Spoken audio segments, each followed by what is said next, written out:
Hi, I'm Audrey, as you probably know me already, and I'm going to be doing task 2 for part 3, which was the third part of our portfolio. And in this in this task, I have to create a video explaining how the graphical and algebraic representations are related in 3 cases of a 3x3 systems. So the first thing that I'm going to do is I'm going to show you the equations that I came up with, each that are going to represent one solution system, no solution system, and infinitely many solution system. So my first one, I believe, is this card. I'm just going to hold it up so you can get a visual. It's actually going to be backwards, but you can still kind of see. So the first one is x plus y minus 3z equals negative 10, x minus y plus 2z equals 3, 2x plus y minus z equals negative 6. So I'm going to go about how you would solve this and determine whether it was one solution, no solution, or infinitely many solutions. So I'm going to read off my work and hopefully you can follow along well with what I'm saying.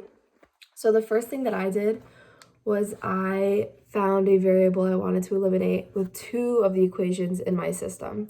So when I was looking at this, I decided that it would be easiest to eliminate y because you already have a positive and negative y for the first 2.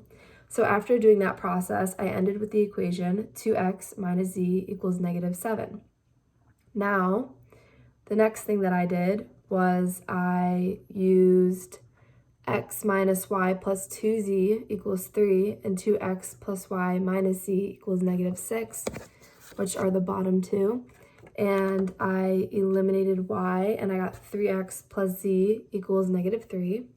And then what I did was I aligned those 2 up and I solved for x. And when I did that, I got x equals negative 2. Then what I did with x is I plugged it back into this system where we eliminated y. And from that, I got that z equals 3. And then from there, I could plug those 2 variables into any one of the 3 equations. And I got the point negative 2, 1, and 3.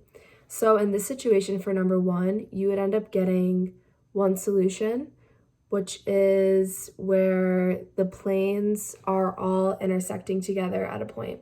So I have a visual here, and I'm also going to post it on the portfolio, so it'll be easy for you to see. But for the first one, you can kind of see here how the planes intersect here at this line. And then I also wrote down the point. Now this isn't the exact plane as we haven't learned how to graph that perfectly, how to graph that intersection, but that's a very good visual for what it might look like. So from that first one, we learned that in a 1-point solution to a system of 3x3 systems, that the 3 planes will intersect at a point, and that's what I got from the first one after solving it and got 1 point, so a value for each variable. And I'm going to move on to the next one.